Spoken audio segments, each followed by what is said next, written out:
Halo para kepala bengkel dan para instruktur, saya Trisanti Carolina dari Lembaga Literatur Baptis Bandung. Saya akan menyampaikan sedikit cuplikan dari hari ketiga SEAL Bengkel Kreasi 2024. Cionik sudah mewakili kelas Indria dan Kak Merlin sudah mewakili kelas Pratama. Saya akan menyampaikan bahan dari kelas Madya. Kelas Madya adalah para seniman dari usia 10-12 tahun atau anak-anak dari kelas 4 sampai 6 SD.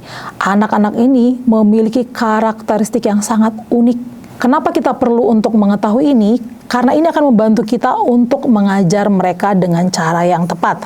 Ini bisa kita temukan dalam buku panduan guru Madya. Para instruktur akan bisa menemukannya dalam buku panduan guru Madya. Karakteristik apa sih yang penting untuk kita ketahui tentang kelas Madya? Yang pertama, mereka adalah anak-anak yang aktif. Mereka adalah anak-anak yang senang untuk berkompetisi. Mereka senang untuk menunjukkan bahwa mereka bisa. Mereka lebih bisa dari teman-teman mereka yang lain. Tetapi mereka sangat khawatir untuk ditolak. Mereka sangat khawatir menerima penolakan ketika mereka menunjukkan siapa diri mereka. Mereka sangat ingin diterima. Yang kedua, mereka adalah anak-anak dalam usia yang sangat kreatif dan imajinatif. Mereka punya rasa ingin tahu yang sangat besar, tetapi emosi mereka naik turun. Terkadang mereka menunjukkan perbuatan atau tingkah laku yang seakan-akan mereka memberontak. Tetapi mereka sangat ingin didengarkan, mereka sangat ingin dihargai pemikiran mereka. Yang ketiga, yang tidak kalah penting untuk para instruktur ketahui adalah mereka anak-anak yang sangat ingin mendapatkan teladan. Mereka sangat ingin mendapatkan contoh. Para guru, para instruktur, kakak-kakak mereka akan mereka jadikan contoh untuk perilaku seorang Kristen yang benar. Nah, ketika kita mengenali karakteristik ini, itu akan sangat menolong kita untuk bisa mengajar mereka dengan efektif. Jadi, ketika kita masuk dalam tema bengkel kreasi tahun ini, para instruktur, para guru dibutuhkan untuk mengalami terlebih dahulu. Kenapa? Karena karakteristik tadi menunjukkan bahwa mereka sangat ingin mendapatkan contoh. Nah, untuk para instruktur bisa menjadi contoh, para instruktur sangat perlu untuk mengalami apa yang akan dibagikan dalam kelas-kelas setiap harinya. Nah, buku panduan guru sangat lengkap untuk membantu itu.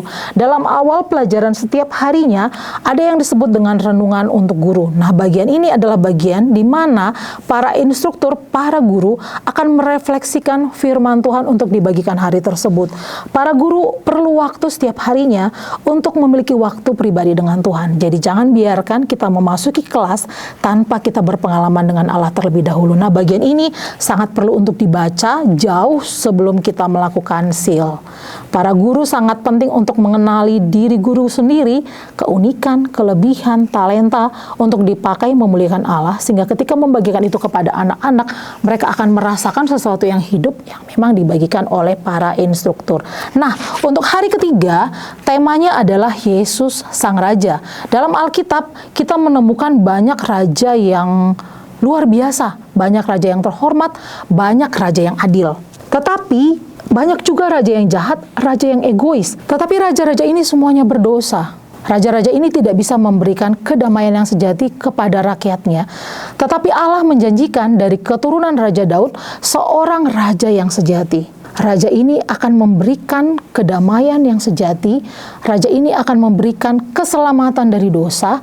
Raja ini akan memberikan pemulihan kepada setiap orang yang percaya kepadanya.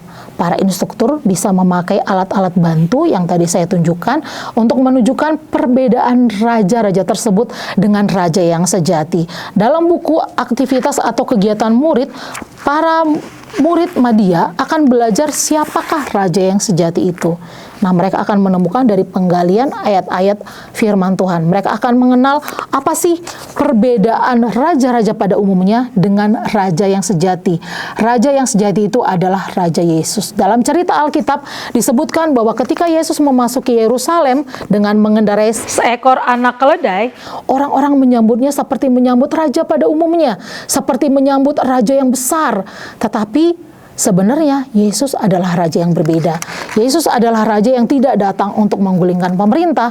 Yesus adalah raja yang datang untuk menyelamatkan mereka.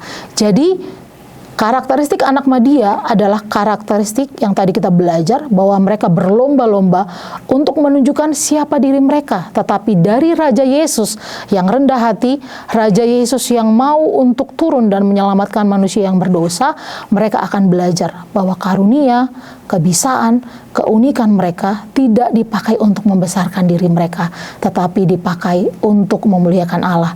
Jadi dalam hari yang ketiga, para instruktur sangat perlu untuk menunjukkan perbedaan yang jelas, dan itu menunjukkan bagaimana mereka akan merespon Raja Yesus yang sejati. Dalam bagian ini sangat didorong untuk para guru memperhatikan saat-saat di mana saat yang tepat untuk memberitakan Injil. Nanti akan ada ikon-ikon khusus yang ditandai dengan tanda salib dalam setiap bagiannya, di mana para guru akan memberitakan Injil kepada anak-anak. Dalam bagian ini, sorotan tentang Raja Yesus dalam pemberitaan Injil sangat perlu untuk ditekankan.